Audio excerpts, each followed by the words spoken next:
तो आज हम लोग पढ़ेंगे भारतीय संविधान के अंतर्गत आपका विधायी प्रक्रिया के बारे में, जो आपका दिया गया है संविधान के अनुच्छेद 107 से लेकर 111 तक में। वैसे तो हम ये है 122 तक का पूरा विधायी प्रक्रिया जो कुल चलेगा, लेकिन आज हम पढ़ेंगे विधायी प्रक्रियाओं के तहत 107 से 111, जिसमें बताया आपका 107 में विधेयकों के पुनर्स्थापना और पारित किए जाने के संबंध में उपबंध के बारे में उपलब्ध उपबंध।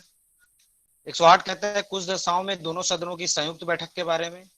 109 कहता है धन विधेयक के संबंध में विशेष प्रक्रिया के बारे में। और 110 कहता है धन विधेयक की परिभाषा के बारे में। और 111 कहता है विधेयक पर अनुमति के बारे में। तो हम देखेंगे कि कोई भी जो बिल होता है, ठीक है, बिल अर्थात क्या, विधेयक, ठीक है। तो वो विधेयक क्या है, आपका धन विधेयक है या साधारण विधेयक है या आपका क्या है, वित्त विधेयक है, ठीक है। ये कौन सा विधेयक है, इसको देखते हुए इन विधेयकों के का जो प्रक्रिया होगी कि कैसे इसका ये प्रक्रिया चलेगी, ये कैसे ये पास होंगी या पारित होंगी, कैसे ये सदन पटल पे रखी जाएगी, उन सारी चीजों के बारे में पूरी विधायी प्रक्रिया की कैसे एक आपका विधि निर्माण होता है, उसके संबंध में समझेंगे हम इस आज के क्लास में, ठीक है। तो हम आगे देखते हैं। आपका सबसे पहले देखिए विधेयक क्या होता है,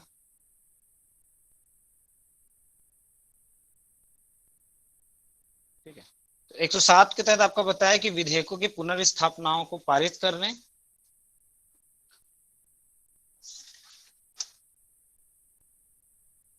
और पुनर्स्थापना में पारित किए जाने के संबंध में उपबंध के बारे में बताता है। ये उपलब्ध हो गया, इसको उपबंध के बारे में बताता है।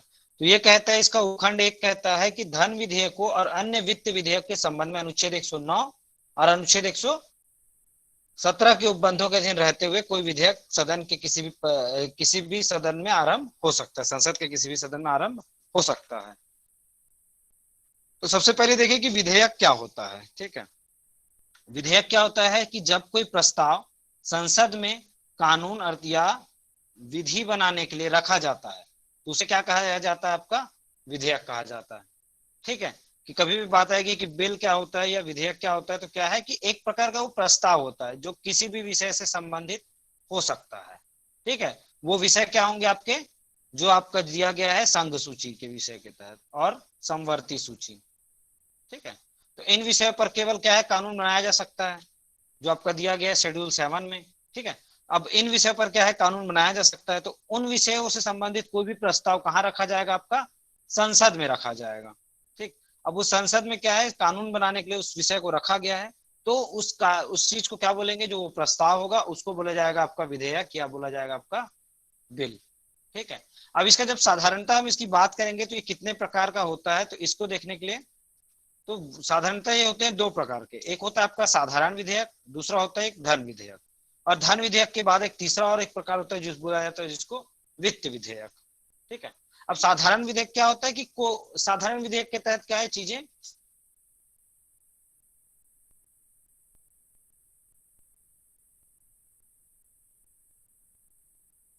कि जो चीजें देखिए, अब साधारण विधेयक क्या है कि जो धन विधेयक नहीं होगा वो साधारण विधेयक होता है, ऐसा समझिए साधारण भाषा में।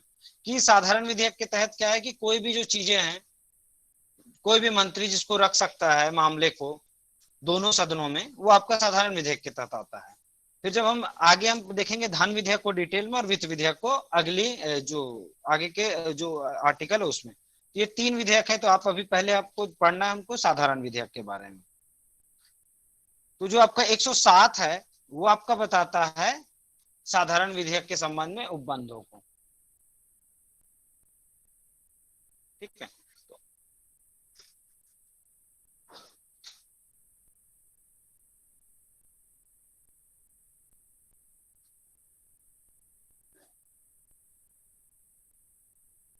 तो देखिए क्या है कि किसी एक सदन में विधेयक प्रस्तुत किया जाता है और एक सदन द्वारा पारित हो जाने पर वो देखो, अब जो ये आपका जो विधेयक है, ठीक है, इसकी कैसी प्रक्रिया होगी कि ये क्या है कि दो जो सदन है, लोकसभा और राज्यसभा, इन दोनों में से किसी एक में ये क्या है, ठीक है। और वहां से अगर मान लीजिए उस चीज को राज्यसभा में पेश किया गया है तो वो जाएगा लोकसभा में। यदि लोकसभा में पेश किया गया है तो वो जाएगा राज्यसभा में, और यदि दोनों से वो पास हो जाता है तो वह जाता है आपका किसके पास, राष्ट्रपति के पास। क्या चीज के होने के लिए, आपका सिग्नेचर के लिए, या जिसे कहा जाता है आपका अनुमति के लिए। और वह जो अनुमति प्राप्त हो जाती है तो वो जो बिल होता है वो क्या होता है, एक विधि या अधिनियम बन के तैयार हो जाता है। ये क्या है, विधायी प्रक्रिया होती है। तो इन्हीं के आधार पे क्या है, 107 में बताया गया कि साधारण जो विधेयक होता है उसकी प्रक्रिया कैसी होगी, इस सारी चीजों के बारे में बताया गया है।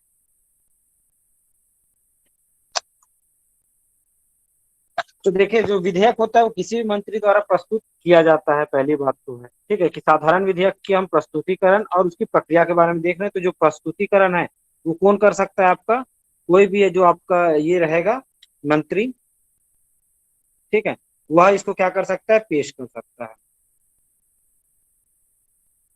जिसको कहा, और क्या का नाम दिया जाता है, जिसको सरकारी विधेयक भी कहा जाता है। तो अब इसका देखते हैं हम, साधारण विधेयक की प्रस्तुतिकरण और प्रक्रिया। तो इसकी प्रक्रिया क्या होगी और इसमें कैसे इसकी जो चीजें चलती है, तो उसमें एक बहुत इंपॉर्टेंट होता है वाचन। वाचन अर्थात कि एक प्रकार का डिस्कशन होता है ये। तो साधारण विधेयक क्या है, संसद के किसी भी सदन में प्रस्तुत किया जा सकता है, जबकि जो धन विधेयक है वो केवल क्या है, लोकसभा में प्रस्तुत किया जाता है। ठीक है, तो यहाँ पे आपको जब हम इसका अंतर देखेंगे और चीजें तो आपको क्लियर हो जाएगी कि देखिए कि साधारण विधेयक के बारे में याद रखिएगा कि ये लोकसभा और राज्यसभा ये दोनों में पेश हो सकता है, ठीक है, क्योंकि वो साधारण विधेयक। जब हम बात करेंगे धन विधेयक की, धन विधेयक की चीजें हम आगे देखेंगे 110 में। तो धन विधेयक और वित्त विधेयक, तो ये चीजें किससे संबंधित है, आपका अर्थ से संबंधित है, अर्थव्यवस्था से संबंधित है, या आपका धन से संबंधित है। तो ये केवल केवल आपका लोकसभा में ही पेश होगा, दोनों, ठीक है। और ये क्या आपका लोकसभा राज्यसभा दोनों में पेश किया जा सकता है। तो इसकी जो गाड़ी है, अब इसको ऐसे समझ सकते हैं आप लोग कि जो साधारण विधेयक है, ठीक है, उसकी गाड़ी कैसे चलेगी, आपका वो दोनों तरफ से जा सकती है, लोकसभा से या राज्यसभा से। बस ये है कि उसको यहां से पारित होना है, अगर वो अगर लोकसभा से राज्यसभा आया तो। और यदि जो चीजें अगर राज्यसभा में पेश की गई तो उसको लोकसभा से पास होना पड़ेगा। और ये दोनों से पास होने के बाद, अगर वो जैसे भी चलेगा, दोनों से पास होने के बाद वो किसके पास जाएगा, आपका प्रेसिडेंट के पास जाएगा फॉर अप्रूवल और सिग्नेचर, ठीक है। ये साधारण विधेयक के संबंध में चीजें हैं।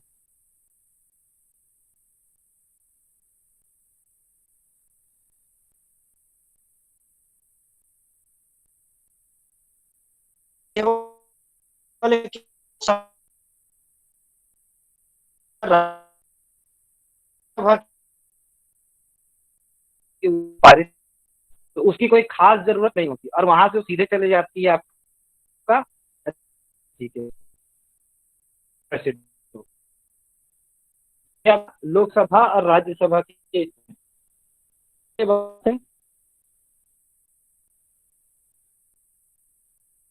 विधेयक के साथ चीजें,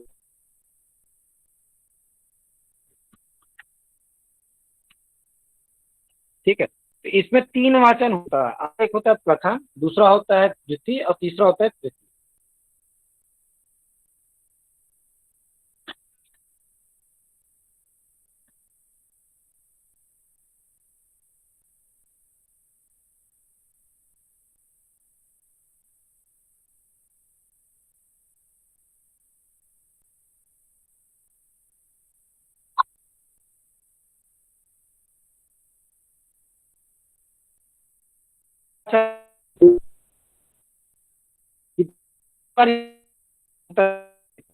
होगा आपका वाचन, तो के अंतर्गत क्या हो है,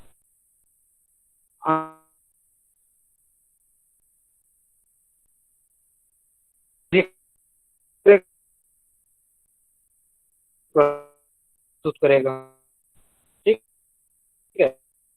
और यदि कोई विधेयक क्या जाएगा राज्यसभा में और वहां से जाएगा प्रेसिडेंट के पास। यदि वो आपकी चीजें हैं राज्यसभा में प्रस्तुत हुआ तो वो जाएगा आपका लोकसभा के पास, फिर वहां से जाएगा वो प्रेसिडेंट के पास।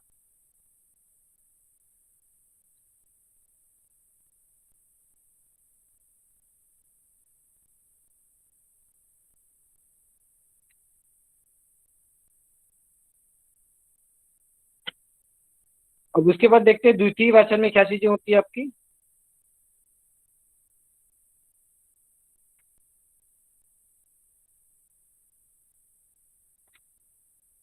द्वितीय वाचन में होगा कि विधेयक पर परंपरा सामान्य रूप से विचार विमर्श किया जाता है। द्वितीय वाचन प्रारंभ में क्या है कि कोई खास चीजें नहीं होती है प्रथम वाचन में, और वो चला जाता है आपका द्वितीय वाचन पे। अब द्वितीय वाचन में क्या होगा कि यहाँ पे क्या किया जाएगा, उस पर विचार विमर्श किया जाएगा। ठीक है। और यदि जो विधेयक है उस पर किसी प्रकार की ठीक है, अभी जो विधेयक है यदि उसमें कोई दिक्कत है या कोई परेशानी है तो उसको क्या है, कोई एक प्रवर समिति होगी। ठीक है, एक उच्च स्तरीय प्रवर समिति होती है, उच्च समिति, उसके बाद भेजा जाता है और वहां से वापस आने पर उस पर विस्तार से चर्चा की जाती है। मतलब कोई जो उसमें विवाद उत्पन्न हो रहा है या उसकी जो संरचना है उसमें कोई दिक्कत होगी तो उन सारी चीजों के सॉल्यूशन के लिए उसको एक प्रवर समिति पर भेजा जाता है। और वहां से क्या चीजें होंगी आपकी, और वहां से प्रवर सिपोती की जो रिपोर्ट आएगी उसके बाद फिर से उस पर क्या होगा, अच्छे से और विचार विमर्श किया जाता है और उस पर आवश्यक जो भी संशोधन होने चाहिए वो संशोधन उस पर किया जाता है। और उसके बाद होता है आपका मतदान। और ये सारी चीजें किसमें होती है, आपका द्वितीय वाचन के तहत होती है। और उसके बाद ये चीजें क्लियर होने के बाद क्या है आपका, ये चीजें जाती है, जो विधेयक है वो कहाँ जाएगा आपका तृतीय वाचन। तो तृतीय वाचन में होगा कि एक मात्र क्या होगा, ये एक औपचारिकता औपचारिकता होती है या फॉर्मेलिटी होती है कि अब इसमें क्या है कि ऊपर में जो द्वितीय वाचन के तहत विचार विमर्श और प्रवर समिति से सारी चीजें रिपोर्ट ले ली गई है, तो यहाँ पे क्या है, केवल क्या है एक खास चर्चा नहीं होती और ना कोई ज्यादा विचार विमर्श किया जाता है। अब इसमें क्या है कि एक सदन से, जो भी आपका एक सदन है लोकसभा, वहां से क्या किया जाता है, पारित कर दिया जाता है। और जैसे राज्यसभा, तो एक लोकसभा से पारित कर दिया गया तो राज्यसभा में भेज दिया जाता है, वहां पर जहां पे फिर ये सारी प्रक्रिया अपनाई जाती है। और फिर वहां से अगर पारित हो जाता है तो वो चला जाता है आपका प्रेसिडेंट के पास। ठीक है, उसके समक्ष रखा जाता है और वहां पर से अगर जब उसको क्या है अनुमति मिल जाती है तो वह आपका क्या बन जाता है, विधि या एक्ट के रूप में सामने आ जाता है। तो ये होता है आपका साधारण प्रक्रिया के तहत। तो इसमें तीन बातें थी। अब इसमें आपको याद रखना है कि कभी भी कोई भी जो विधेयक है वो विधि कब बनेगी, जब उसमें दोनों सदनों की सहमति होगी। ठीक है, तो कोई भी जो विधेयक है वो कब क्या है, अधिनियम या आपका विधि कब बन सकती है, जब दोनों की सहमति होगी तब। बिना सहमति के क्या है, वो दोनों कभी भी क्या हो सकते हैं, वो कभी भी अधिनियम नहीं बन सकता। ठीक है, अब ये सहमति क्या है कि जैसे मैंने कहा कि लोकसभा से राज्यसभा में जाएगा या राज्यसभा से लोकसभा में जाएगा, तो यहाँ पे जो चीजें हो घटती है आपकी, जो द्वितीय वाचन तृतीय वाचन, तो यहीं पे क्या होगा, विचार विमर्श होगा आपका। ठीक है, यहीं पे क्या होगा, आपका संशोधन होगा। ठीक है, तो मान लीजिए इसको राज्यसभा ने संशोधन के लिए वापस इसको लोकसभा को भेज दिया, तो वो फिर से क्या उन चीजों को संशोधित करके फिर राज्यसभा के पास भेजेगी। और इस तरह क्या है, ये चीजें क्या है, जो भी आप जो भी अधिनियम बनाया जा रहा है वो विस्तृत रूप से होगी और उसमें कोई भी कमियां नहीं रह जाएगी।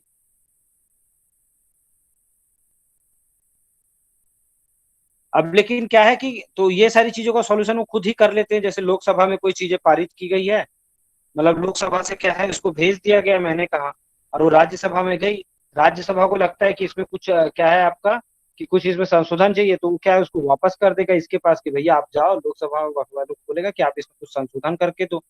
और वो यदि संशोधन कर देता है तो फिर राज्यसभा के पास आएगा।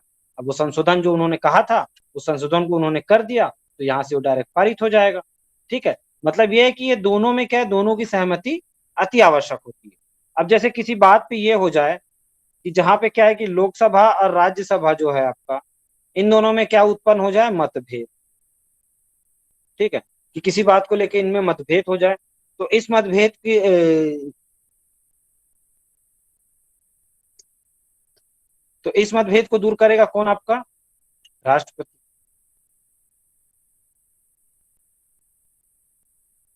ठीक है, तो इसमें क्या होता है कि संयुक्त अधिवेशन बुलाया जाता है और उस संयुक्त अधिवेशन में क्या होता है कि जो भी बैठक होती है और जिसमें जिसका बहुमत होता है उस चीज को मान लिया जाता है और चीजें क्लियर हो जाती है। तो क्या है कि आपको इससे सीधी बात यही है कि दोनों सदन की सहमति किसके लिए आवश्यक है, किसी भी विधेयक को अधिनियम में अधिनियम या विधि बनने के लिए उनकी दोनों की सहमति बहुत आवश्यक होती है। अब जो भी विधेयक होता है उसका व्यापकगत होना मतलब क्या होता है, लैप्स होना। ठीक है, अब लैप्स क्या होता है कि जैसे मान लीजिए लोकसभा से भेजा गया राज्यसभा में, ठीक है, और लोकसभा से राज्यसभा में भेजा गया, राज्यसभा उस पर ध्यान नहीं दी और कुछ ऐसी चीजें घट गई, ठीक है, तो वो क्या हो जाएगा, वो व्यापकगत हो जाएगा या लैप्स हो जाएगा। मतलब वो क्या है, उस चीज को ध्यान नहीं दे रहा, मतलब वो लैप्स हो जाएगा। तो अब उसके पीछे क्या कारण है उसको देखते हैं हम लोग कि क्या क्या चीजें होती है लैप्स होने के लिए या व्यापकगत होने के लिए।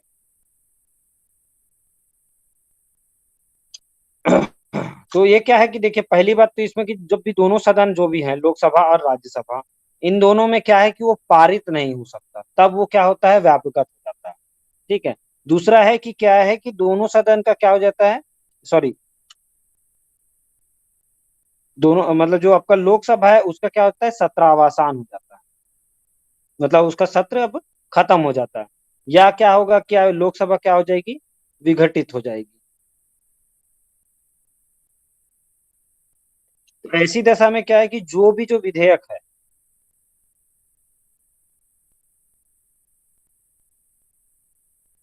तो वो विधेयक क्या हो जाएगा, व्यापकगत हो जाएगा। अब देखते हैं, यदि कोई विधेयक संसद के किसी सदन में प्रस्तुत कर दिया गया है, अर्थात क्या है कि लोकसभा में प्रस्तुत कर दिया गया है लेकिन वो क्या वहां पे है, अभी चर्चा में नहीं आया है। चर्चा में मतलब अर्थात कि वो जो विधेयक है उसमें प्रथम वाचन, द्वितीय वाचन और तृतीय वाचन के जो चरण है उसमें नहीं पहुंचा है, तो वो क्या होगा, आपका लंबित हो जाएगा। और इस दौरान क्या होता है कि जो लोकसभा है उसका क्या हो जाएगा, सत्रावसान हो जाएगा। ठीक है, और मान लीजिए कि जो आपका जो राज्यसभा ने ये प्रस्ताव, साधारण विधेयक की बात चल रही है आपकी, तो राज्यसभा भी भेज सकती है।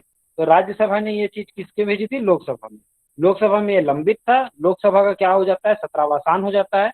तो ऐसी स्थिति में क्या होगा, वो विधेयक क्या हो जाएगा, आपका व्यापकगत हो जाएगा।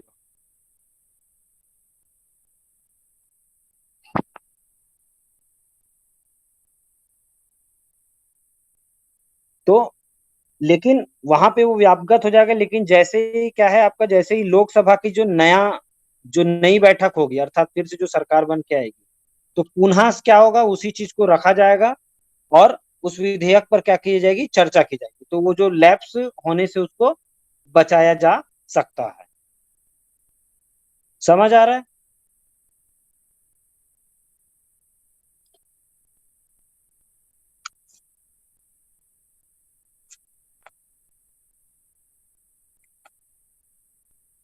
तो ये आपका 107 की चीजें थी पूरी। अब हम देखते हैं 108 में की।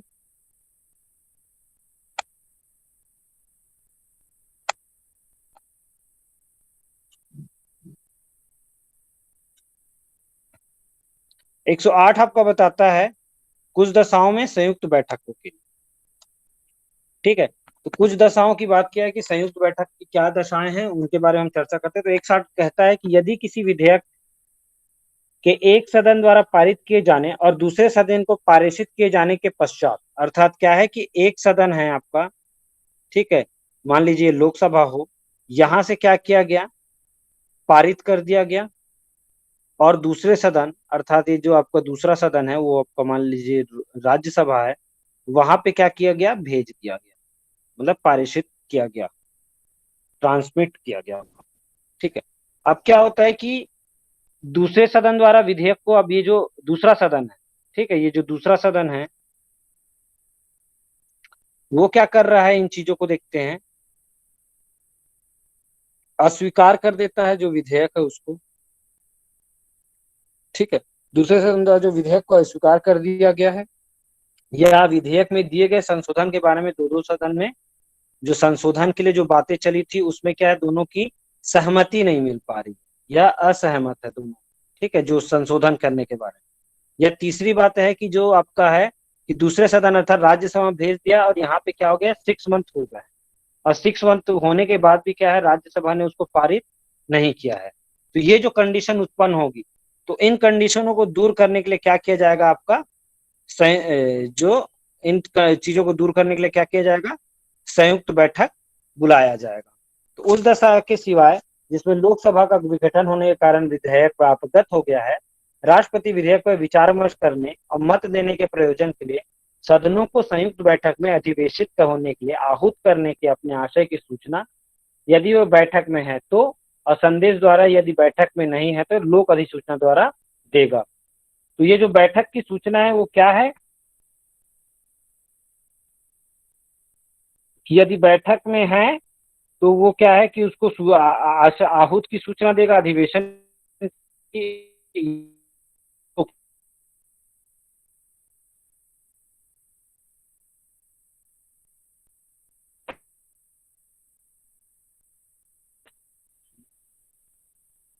ठीक है, 107 के तहत हमने क्या देखा कि विधायक की प्रक्रिया क्या होगी, लोकसभा से जाएगी राज्यसभा में या राज्यसभा से जाएगी लोकसभा में, उसके बाद दोनों जो होंगे। तो यहाँ पे संयुक्त बैठक बुलाने के लिए क्या है कि यदि क्या है कि लोकसभा ने किसी विषय पर कानून बनाने के लिए विधेयक पारित प्रस्ताव रखा, उसको वहां से पारित कर दिया।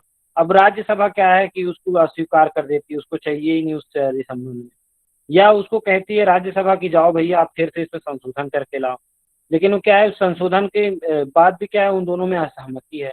ठीक है, वो संशोधन के लिए कही तो मान लीजिए लोकसभा ने क्या कहा कि मैं संशोधन नहीं करूंगा, तो उन दोनों में क्या हो गया, इसमें मतभेद उत्पन्न हो गया।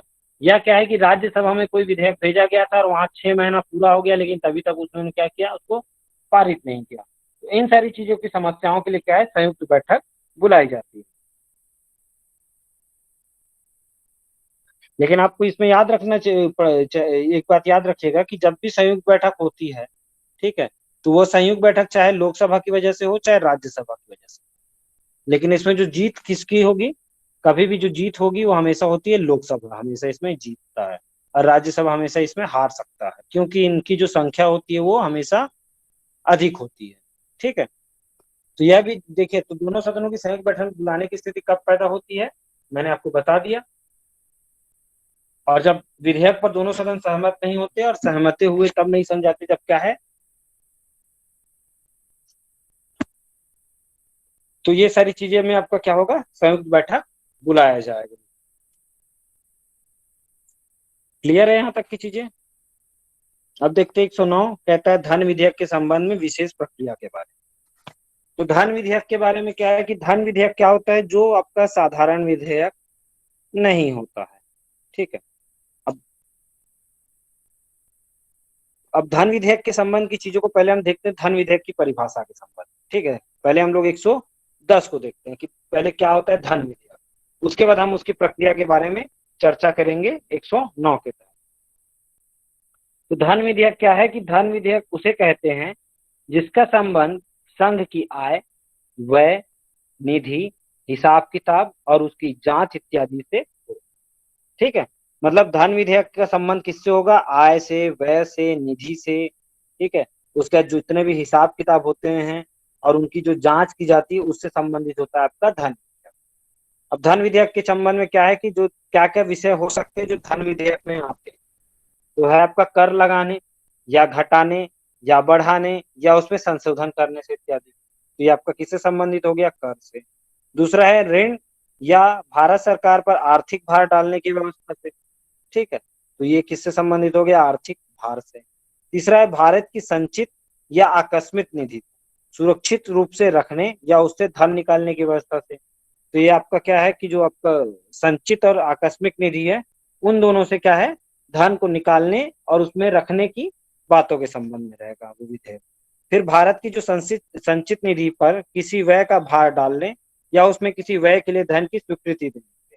तो जो संचित निधि है उसमें क्या है, या तो उसमें भार डालने की बात चल रही है या उसमें किसी प्रकार के धन की स्वीकृति की बात चल रही है। फिर सरकारी हिसाब में धन जमा करने या उसमें से खर्च करने या उसकी जांच करने से आदि के संबंधित होगा। तो यह सारी बातें जो होगी वह क्या होगा, आपका धन विधेयक कहलाएगा।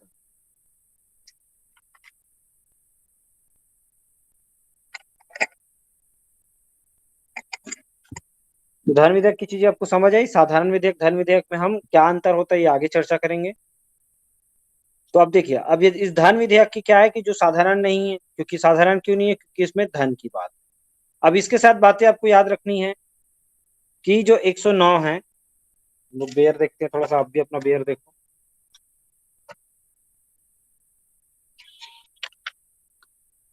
धन विधेयक राज्यसभा में पुनर्स्थापित नहीं किया जाएगा। धन विधेयक लोकसभा द्वारा पारित किए जाने के पश्चात राज्यसभा में उसकी सिफारिश के लिए पारित किया जाएगा और राज्यसभा विधेयक की प्राप्ति को तारीख से 14 दिन की अवधि के भीतर विधेयक को अपनी सिफारिश सहित लोकसभा को लौटा देगी। और ऐसा होने पर लोकसभा राज्यसभा की सभी या किन्हीं सिफारिशों को स्वीकारेगा या इस अस्वीकार कर देगा। यदि लोकसभा राज्यसभा की किसी सिफारिश को स्वीकार कर लेती है तो धन विधेयक राज्यसभा द्वारा सिफारिश किया गया और लोकसभा द्वारा स्वीकार किया गया संशोधन सहित दोनों सदन द्वारा पारित किया समझा जाएगा। यदि लोकसभा राज्यसभा की किसी भी सिफारिश को अस्वीकार नहीं करती है तो धन विधेयक राज्यसभा द्वारा सिफारिश किए गए किसी संशोधन के बिना दोनों सदन द्वारा उसी रूप में पारित किया गया समझा जाएगा जिसमें वह लोकसभा द्वारा पारित किया गया था। फिर आपका है पांचवा कि यदि लोकसभा द्वारा पारित और राज्यसभा को उसकी सिफारिशों के लिए पारित धन विधेयक उक्त 14 दिन की अवधि के भीतर लोकसभा को नहीं लौटाया जाता तो उक्त अवधि की समाप्ति पर वह दोनों सदन द्वारा उस रूप में पारित किया गया समझा जाएगा जिसमें लोकसभा द्वारा पारित किया गया था। तो आपको इसमें चीजें को याद रखना है कि जो 109 है वो धन विधेयक की प्रक्रिया को बताता है। ठीक है, अब इसके लिए जो आपने पूर्व में पढ़ा तो इसके लिए क्या है, ये विशेष प्रक्रिया जो हमने ऊपर पढ़ा था साधारण विधेयक के लिए उसकी प्रक्रिया अलग थी जो आपकी किसमें बताई थी 107 में बताई गई थी। तो अब इसमें क्या क्या बातें हैं कि धन विधेयक के संबंध में क्या है कि केवल ये क्या होगा आपका लोकसभा में ही पारित होगा। ठीक है, अर्थात क्या है कि ये राज्यसभा में पारित नहीं किया जा सकता, केवल कहाँ होगा आपका लोकसभा में ही पारित होगा। अब क्या है कि लोकसभा के द्वारा राज्यसभा को ये क्या किया गया, भेजा गया, तो राज्यसभा इसको कितने दिन तक होल्ड कर सकती है, केवल 14 दिन के लिए। ठीक, और आपका जो साधारण विधेयक था उसमें कितना कर सकती थी, वो 6 महीने तक उसको क्या है रोक सकती थी। 14 दिन के भीतर क्या है कि राज्यसभा को उसको वापस भेजना होता है। ठीक है, यदि 14 दिन में उन बातों से जो भी धन विधेयक के संबंध में जिसने लोकसभा ने पारित कर दिया है यदि वो सहमत होते हैं तो भी, ठीक है, यदि उन्होंने वह कोई संशोधन करते हैं तो उनको केवल क्या होता है 14 दिन का ही समय होता है इन सारे कार्यों को करने के लिए। ठीक है, अब यदि राज्यसभा द्वारा उसे 14 दिन के भीतर वापस नहीं लौटाया जाता, ठीक है, मान लीजिए क्या है कि अब वो राज्यसभा में आया, ठीक है, तो वो क्या है राज्यसभा उसको 14 दिन के भीतर उसको लौटाना है वापस, लेकिन क्या करता है वो उसको नहीं भेजता है वापस। ठीक है, तो ऐसे में क्या होगा कि 14 दिन के भीतर उसको, तो वह दोनों, तो ऐसे में क्या होगा उसको क्या माना जाएगा, वो दोनों सदन से पारित समझा जाएगा।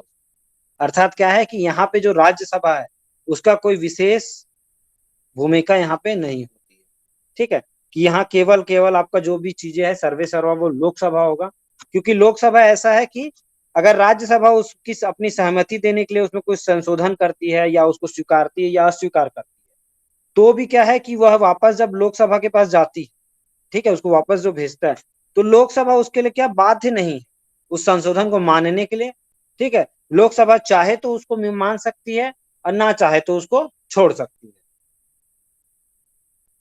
ठीक है, तो इस प्रकार क्या है कि राज्यसभा केवल कुल मिलाकर जो विधेयक को अपने पास 14 दिन तक रोक कर रख सकती है, इससे उसको कुछ करने का अधिकार नहीं।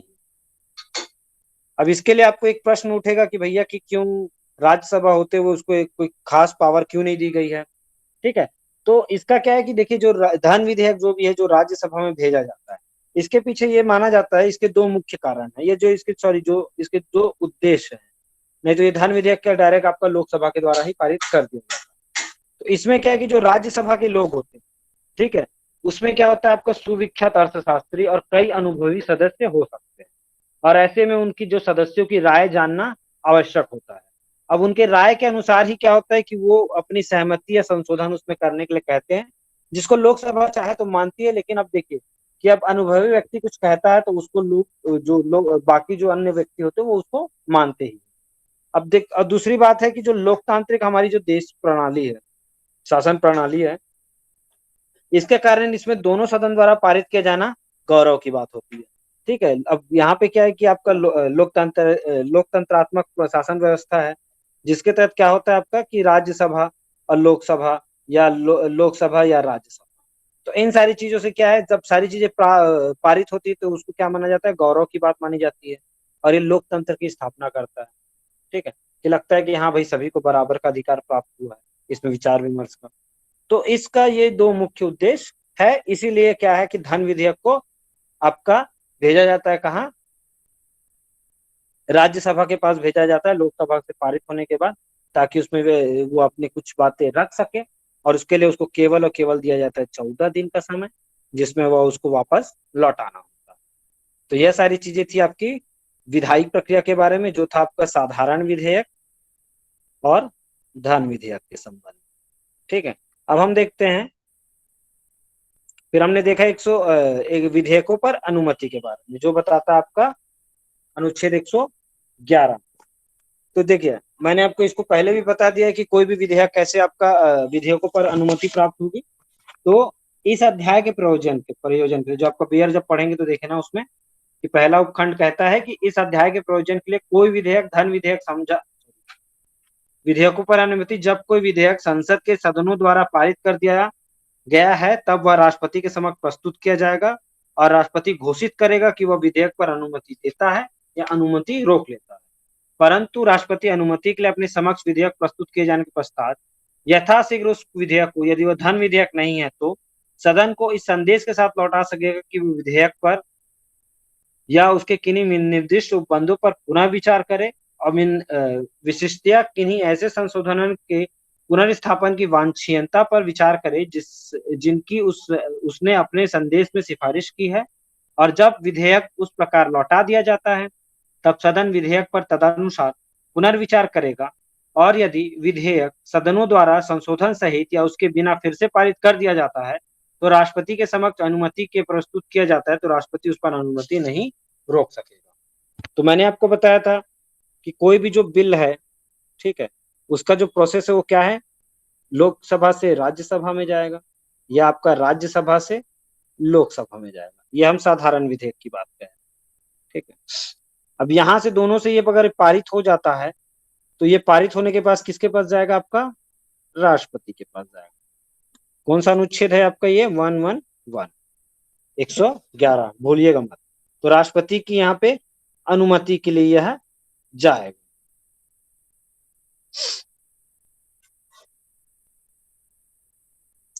तो अब राष्ट्रपति की अनुमति के लिए जाएगा, तो हम ऊपर आप ये इसको ध्यान दीजिएगा कि हम बात कर रहे हैं साधारण विधेयक के बारे में। ठीक है, ये जो बातें चल रही है वो किसके प्रक्रिया के बारे में, साधारण विधेयक के बारे में।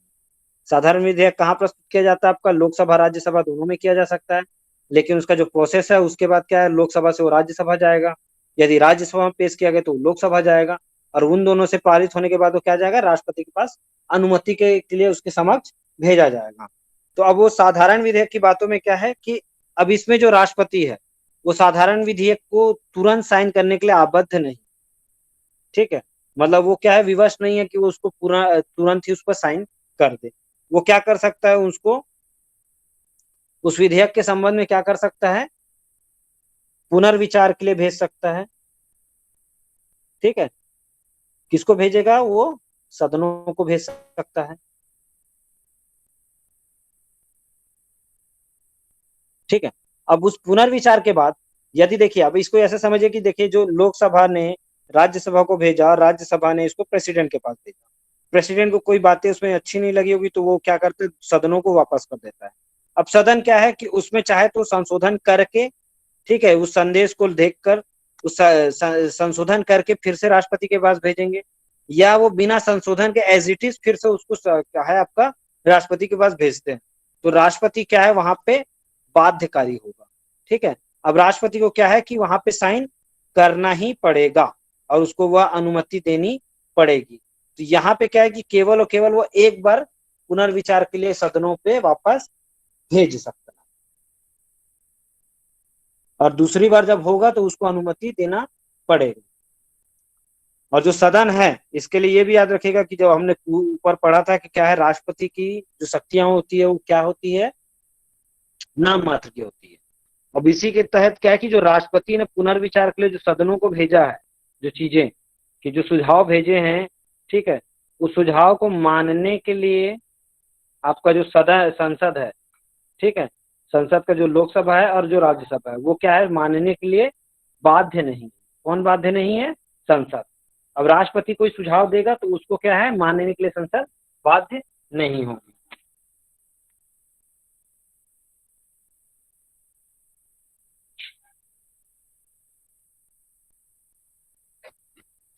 ठीक है, तो यह सारी चीजें आपकी किसकी थी?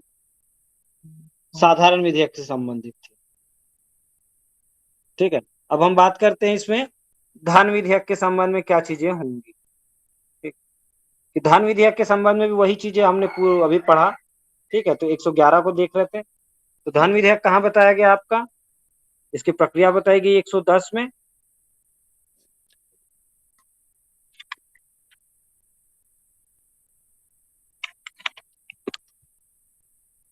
ठीक है,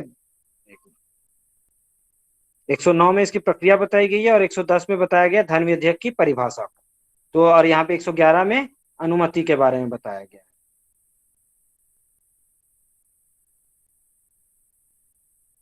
ठीक है, अब धन विधेयक के लिए क्या है कि धन विधेयक में क्या है कि जो पहली बात है कि केवल केवल वो लोकसभा में पारित होगा। दूसरा है कि राज्यसभा की कोई स्थिति कोई खास नहीं होती है, केवल वो 14 दिन के लिए होल्ड करता है। तो क्या है कि राज्यसभा से सीधा वो कहाँ जाता है, आपका राष्ट्रपति के पास जाता है।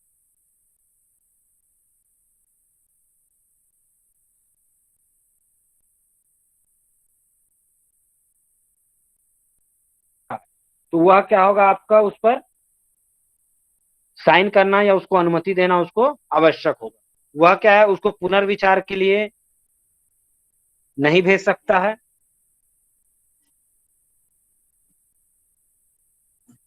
ठीक है, तो केवल इतनी ही बातें इसके साथ है धन विधेयक के संबंध। क्लियर है यहां तक की चीजें? अब देखते हैं हम लोग धन विधेयक और साधारण विधेयक में अंतर। ठीक है, तो धन विधेयक साधारण विधेयक आपका कितने बताया, 107 में बताया गया है। धन विधेयक की जो प्रक्रिया है वो बताई गई है आपका 109 में। ठीक है, अनुमति कितने में बताया गया आपका, 111 में। तो अब चीजें देखते हैं कि सिर्फ यह क्या है, लोकसभा में पुनर्स्थापित किया जा सकता है। ठीक है, अर्थात क्या है कि धन विधेयक का संबंध क्या है, केवल केवल वो क्या है, लोकसभा में पारित किया जा स्थापित किया जा सकता है, जबकि ये क्या है, लोकसभा और राज्यसभा दोनों में हो सकता है। फिर इसमें क्या है, इसमें सिर्फ मंत्री द्वारा या पुनः स्थापित किया जा सकता है, मतलब जो लोकसभा के जो मंत्री होंगे वो। अब इसमें क्या है, ये लोकसभा और राज्यसभा दोनों में मतलब दोनों सदनों में पारित होता है। तो इसमें कोई इसमें मंत्री द्वारा या गैर सरकारी सदस्य द्वारा पुनर्स्थापित किया जा सकता है। गैर सरकारी व्यक्ति द्वारा विधेयक पुनर्स्थापित करने पर सदन की अनुमति लेने के आशय से सूचना देनी होती है। इसकी सूचना की जो विहित अवधि होती है वो 1 माह होती है। ठीक है, अब इसमें क्या है कि राज्यसभा इसको कितने दिन के लिए रोक सकता है, केवल 14 दिन के लिए रोक सकता है। जबकि साधारण विधेयक को क्या है, वो 6 महीने तक के लिए रोक सकता है। फिर क्या है, लोकसभा के अध्यक्ष की प्रमाणन की आवश्यकता होती है। बहुत ये वाली बातें भूल गए थे हम लोग, तो धन विधेयक के लिए याद रखना कि धन विधेयक में क्या है कि धन विधेयक जब लोकसभा अध्यक्ष के पास जाता है तो उस पर क्या वो क्या है, पृष्ठांकित कर देता है या लिख देता है कि धन विधेयक, जिससे वो समझ आए कि वो धन विधेयक है। जबकि क्या है कि इस पे अध्यक्ष के प्रमाणन की आवश्यकता नहीं होती है। तो यहाँ पे प्रमाणित कौन करता है, अध्यक्ष विशेष रूप से करता है कि यह धन विधेयक है। जबकि साधारण विधेयक के लिए ऐसे कोई प्रमाणन की आवश्यकता नहीं पड़ती है। फिर है जो इसका अंतर कि इसमें क्या है कि लोकसभा में पारित होने के बाद राष्ट्रपति की मंजूरी के लिए भेज दिया जाता है और इसमें दोनों सदनों के बीच सहमति का कोई अवसर नहीं होता है। इसलिए इसमें संयुक्त बैठक का कोई उपबंध नहीं होता है। ठीक है, जबकि इसमें क्या होगा कि दोनों सदनों में पारित होने के बाद भेजा जाता है मंजूरी के लिए। अब असहमति की अवस्था में क्या होता है कि राष्ट्रपति उसकी संयुक्त बैठक बुला सकता है। ठीक है, संयुक्त बैठक किसमें दिया गया आपका, अनुच्छेद 108 में। फिर अंतिम है कि इसे स्वीकृत या पारित तो किया जा सकता है, लेकिन राष्ट्रपति द्वारा पुनर्विचार के लिए लौटाया नहीं जा सकता है। ठीक है, जबकि यहाँ पे क्या है, इसे अस्वीकृत किया जा सकता है, पारित या राष्ट्रपति या पुनर्विचार के लिए भेजा जा सकता है। ठीक है, तो ये सारी चीजें थी आपकी आज की क्लास के लिए। कल हम लोग बाकी की चीजें पढ़ेंगे। Thank you.